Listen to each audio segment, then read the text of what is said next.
അപ്പോൾ ഇന്നത്തെ വർക്ക് ചെയ്യാൻ വേണ്ടിയിട്ട് ഞാൻ ഈ ബോട്ടിലാണ് എടുത്തിരിക്കുന്നത്. ഇത് കുറച്ച് തിന്നായിട്ടുള്ള നല്ല നീളമുള്ള ബോട്ടിലാണ്.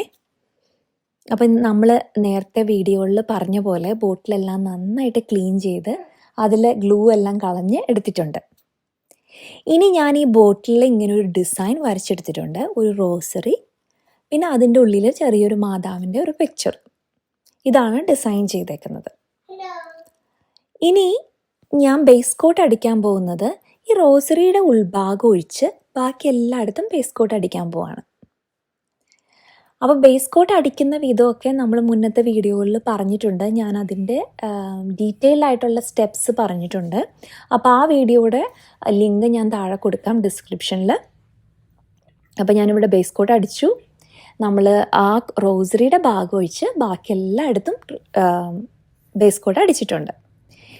ഇനി നമ്മൾ റോസറി ചെയ്യാൻ വേണ്ടിയിട്ട് എന്താ ചെയ്യണമെന്ന് വെച്ച് കഴിഞ്ഞാൽ നമ്മൾക്ക് 2 സൈസിലുള്ള ഡോട്ട്സ് ഇട്ട് കൊടുക്കുകയാണ് ചെയ്യുന്നത്. അപ്പോൾ ഞാൻ അതിന് യൂസ് ചെയ്യുന്ന ടൂൾസ് എന്ന് പറയുന്നത് പെയിൻറ്റ് ബ്രഷിൻ്റെ ബാക്ക് സൈഡും പിന്നെ പെൻസിലിൻ്റെ ബാക്ക് സൈഡുമാണ്. പെയിൻറ്റ് ബ്രഷിൻ്റെ ബാക്ക് സൈഡ് ഉപയോഗിച്ചിട്ട് ചെറിയ ഡോട്ട്സും പെൻസിലിൻ്റെ ബാക്ക് സൈഡ് വെച്ചിട്ട് വലിയ ഡോട്ട്സും.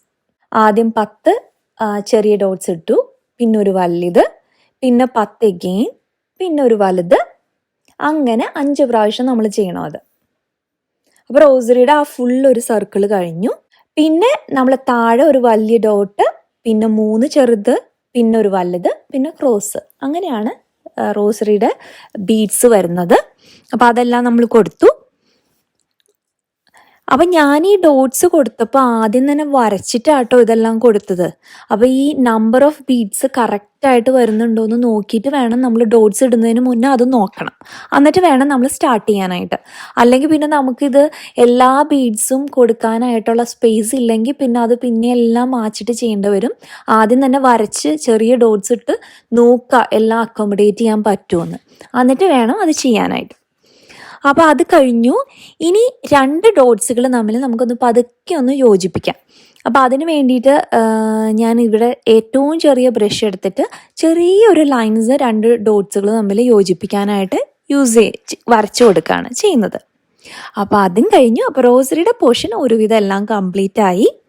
ഇനി ബോട്ടിലിൻ്റെ ടോപ്പ് പാർട്ടിൽ ഒരു ത്രെഡ് ടൈ ചെയ്ത് കൊടുക്കാൻ പോവാണ്. ആ ത്രെഡ് ഞാനൊരു ഒരു റെഡ് കളറ് ജൂട്ട് ത്രെഡാണ് യൂസ് ചെയ്യുന്നത്. അപ്പോൾ ഇത് എളുപ്പമാണ്, ജസ്റ്റ് ഒന്ന് ടൈ ചെയ്ത് കൊടുത്താൽ മതി. ഇടയ്ക്കിടയ്ക്ക് ഒന്ന് ഗ്ലൂ തേച്ച് കൊടുക്കുക. അപ്പോൾ അത് മൂവ് ചെയ്യാണ്ട് സ്റ്റിക്കായിട്ട് ഇരുന്നോളൂ. അപ്പോൾ ആ പോർഷൻ കഴിഞ്ഞു.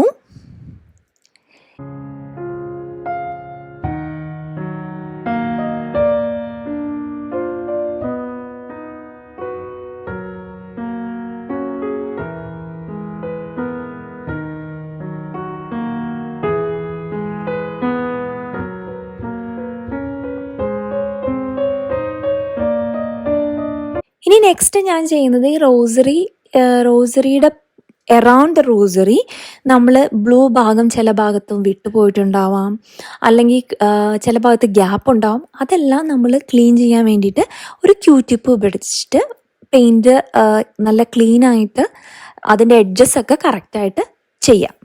അതാണ് നെക്സ്റ്റ് ചെയ്തത്.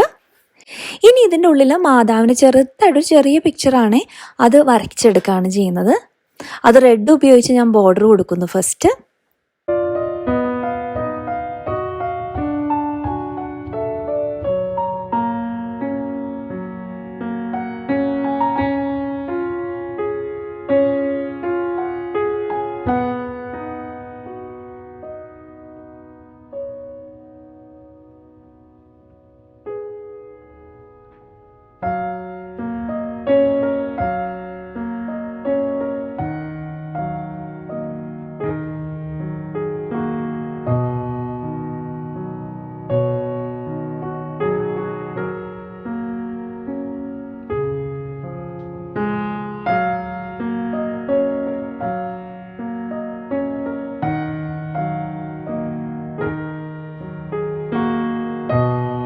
ഇനി അതിന് ശേഷം ഞാൻ അതിൽ ഫേസിന് ഒരു ക്രീം കളറും പിന്നെ ഒരു ഗോൾഡൻ കളറ് ഷോളിൻ്റെ പോർഷനും കൊടുക്കുകയാണ് ചെയ്യുന്നത്.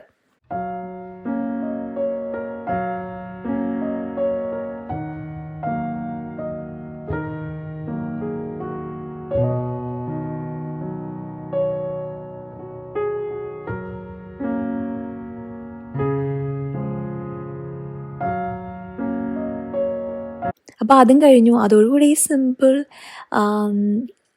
സിമ്പിളായിട്ടുള്ള ഈ ബോട്ടിലായിട്ട് കഴിഞ്ഞു.